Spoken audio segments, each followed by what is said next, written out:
Assalamualaikum warahmatullahi wabarakatuh. Perkenalkan, saya Penny Julianti dengan nomor induk mahasiswa 2305101, kelas 3 SI, Program Studi Sistem Informasi, Institut Digital Ekonomi LPKIA. Pada kesempatan ini, saya akan menjelaskan sedikit mengenai hasil rancangan implementasi tata kelola TI berdasarkan domain COVID 2019 dengan studi kasus yang saya pilih yaitu Netflix, sebuah perusahaan media streaming digital berskala global. Nah, Netflix ini beroperasi secara global gitu ya dengan jutaan pengguna aktif.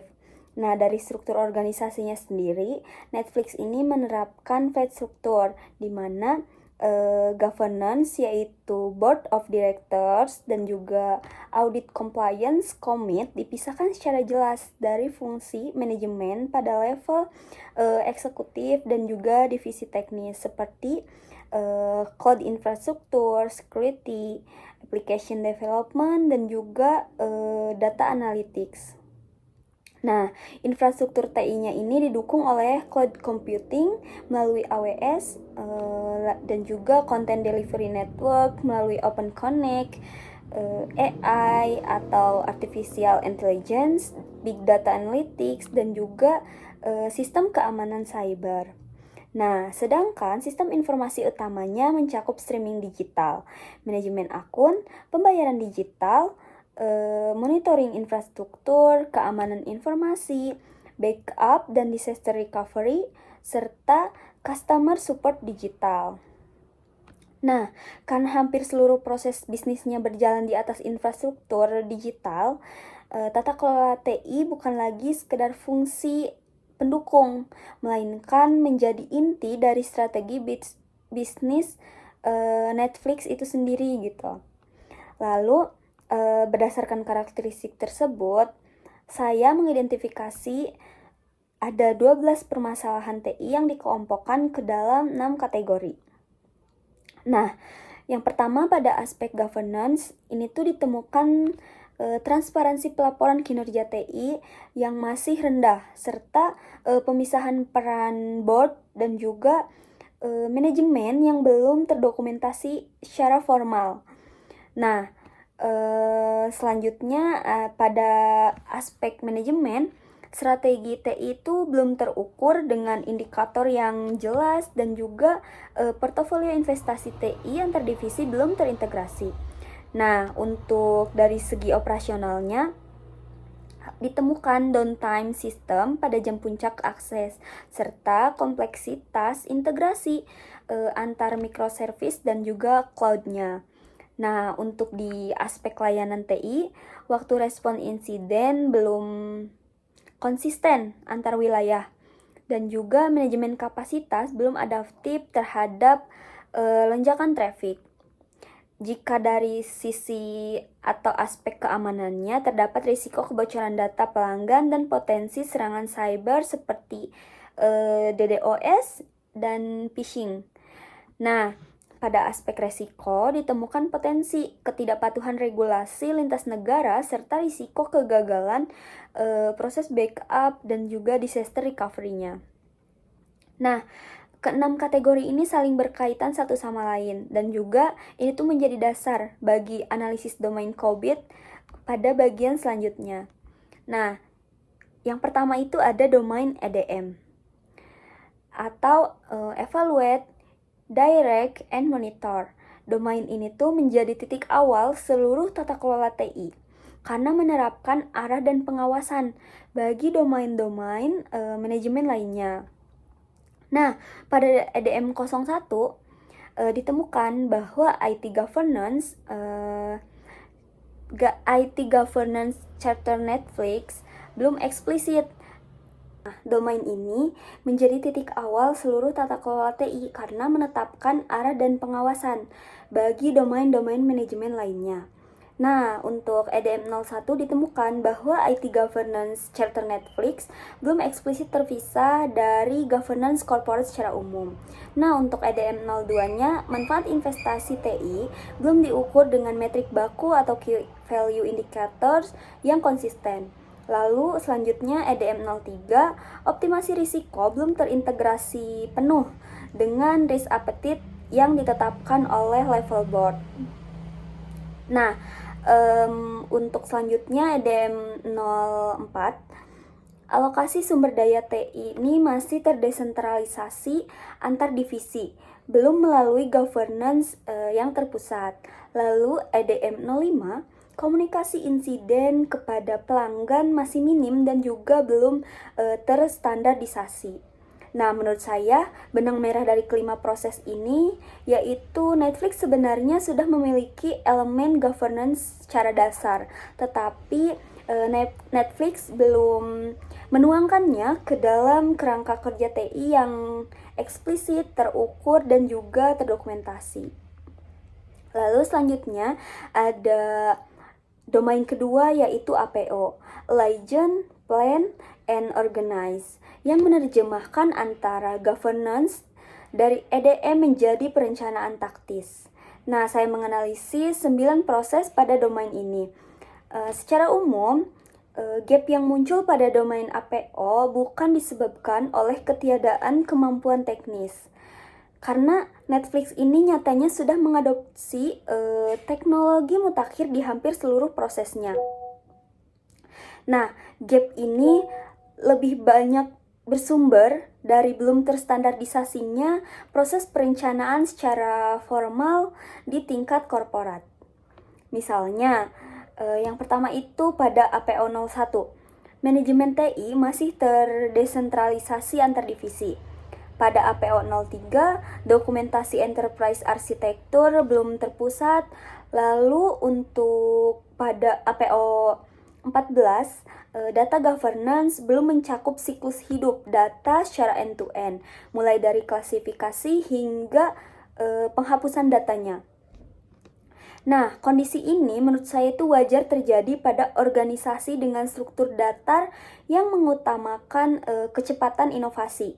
Namun, jika dibiarkan, kondisi ini tuh dapat menimbulkan inkonsistensi kualitasnya, khususnya pada proses yang berkaitan dengan risiko keamanan. Lalu, selanjutnya itu domain BAI. Atau Build, Acquire, and Implement, yang memastikan hasil perencanaan APO diwujudkan menjadi solusi teknologi nyata. Nah, temuan utamanya itu adalah kecepatan pengembangan menjadi kekuatan utama Netflix melalui pendekatan Agile dan juga DevOps. Nah, namun kecepatan ini tuh belum sepenuhnya diimbangi dengan standarisasi kontrol kualitas dan juga keamanan di setiap tahapan. Contohnya itu pada BAI 03, kecepatan siklus rilis berisiko mengurangi cakupan pengujian keamanan. Pada BAI 06, prosedur rollback perubahan sistem belum diuji secara rutin. Nah, untuk pada BAI 11, pelaporan status proyek ke transformasi digital ke level manajemen eksekutif belum konsisten. Nah, rekomendasi pada domain ini tuh dirancang agar tidak memperlambat kecepatan rilisnya, melainkan menyisipkan kontrol otomatis yang berjalan seiring proses pengembangan pada itu sendiri gitu. Lalu selanjutnya domain yang keempat itu adalah DSS atau Deliver, Service, and Support. Domain yang paling langsung dirasakan oleh pengguna akhir karena ini tuh mencakup operasional hariannya, penanganan insidennya, dan juga keamanan yang berjalan secara real time. Temuan menunjukkan Netflix ini tuh relatif kuat dalam merancang arsitektur teknis untuk kontinuitas dan juga keamanannya. Namun sebagian besar kelemahan justru muncul pada aspek konsistensi proses. Misalnya, pada DSS 02 waktu respon insiden masih bervariasi antar wilayah. Pada DSS 04, disaster recovery drill belum melakukan secara rutin dan juga belum dilakukan secara terjadwal. Nah, untuk pada DSS 05, monitoring keamanan masih bersifat reaktif. belum didukung Security Operation Center yang berjalan 24 jam penuh gitu. Lalu mengingat domain DSS berkaitan langsung dengan pengalaman pelanggan setiap detik layanan berjalan, domain ini tuh menjadi salah satu prioritas utama dalam roadmap implementasi yang telah saya buat. Lalu selanjutnya itu domain kelima adalah MEA, monitor, evaluate, dan juga assess. Nah, ini tuh mencakup siklus tata kelola TI dengan memastikan seluruh proses pada domain sebelumnya berjalan sesuai target. Pada MEA 01, monitoring performa teknis sudah berjalan secara real time, namun ini tuh belum terhubung dengan indikator bisnis strategis seperti churn rate atau pertumbuhan pendapatan. Nah, untuk MEA 02-nya, kontrol internal TI secara spesifik. Khususnya kontrol akses dan konfigurasi belum diaudit secara berkala dan juga belum menyeluruh gitu. Lalu untuk MEA 03, pemantauan kepatuhan regulasi sudah berjalan, tetapi proses adaptasi terhadap regulasi baru di suatu negara masih memerlukan waktu yang relatif panjang.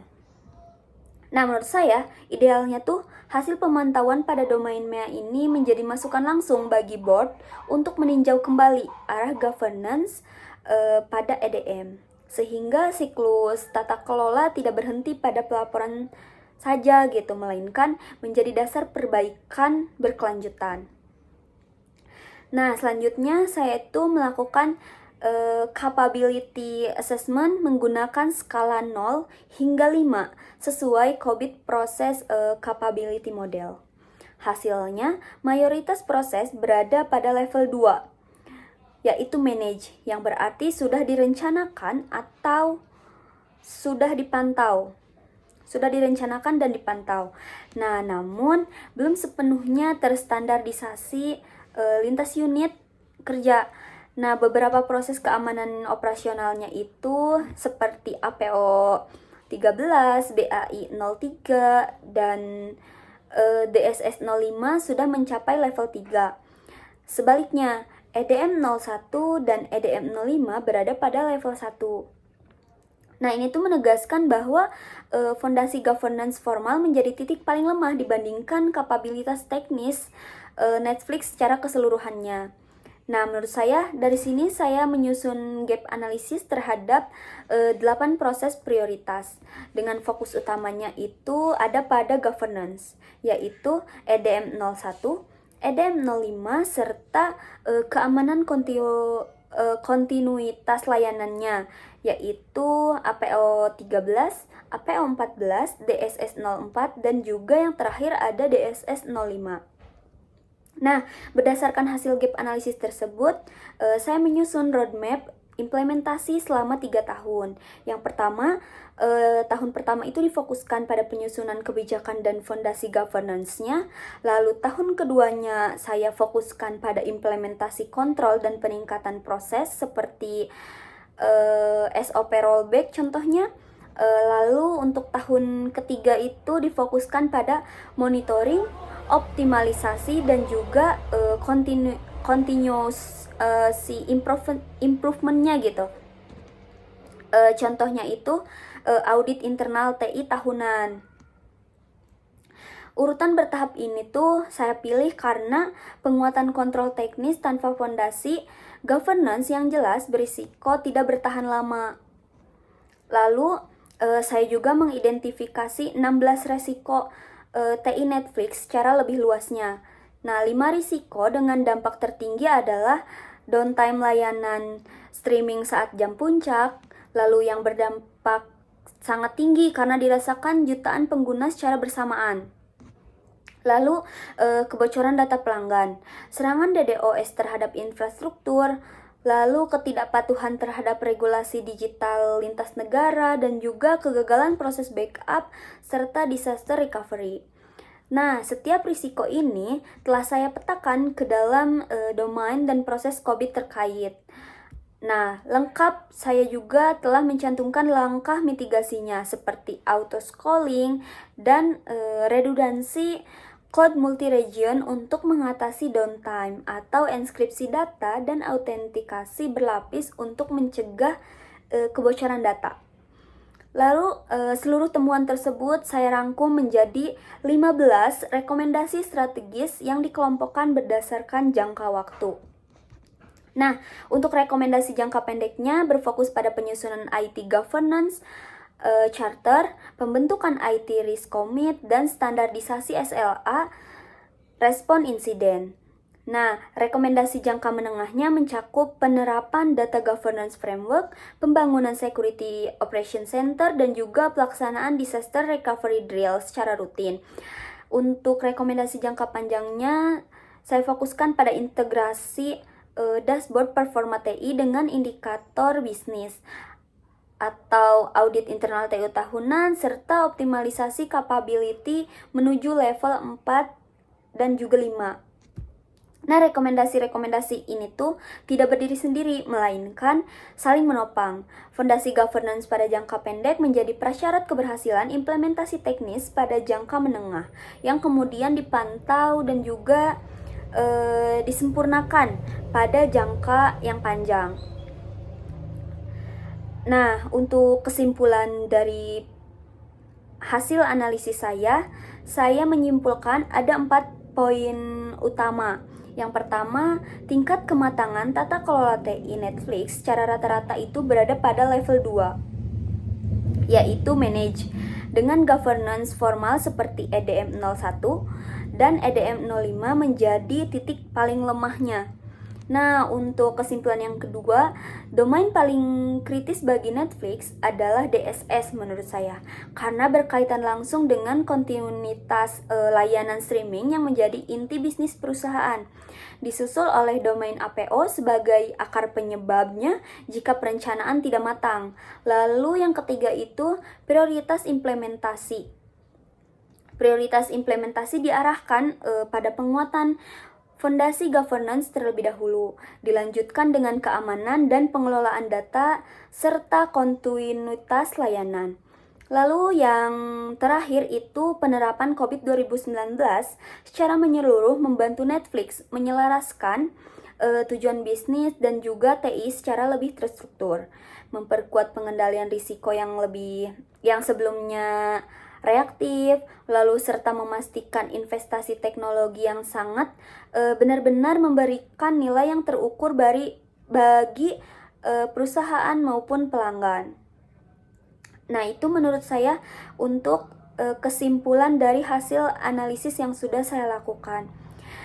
Demikian presentasi UAS yang dapat saya sampaikan mengenai rancangan implementasi tata kelola TI berdasarkan domain COVID 2019 pada Netflix. Terima kasih atas perhatiannya. Mohon maaf apabila banyak kekurangan dalam penyampaian dan juga pembahasan untuk organisasi Netflix tersendiri. Terima kasih. Wassalamualaikum warahmatullahi wabarakatuh.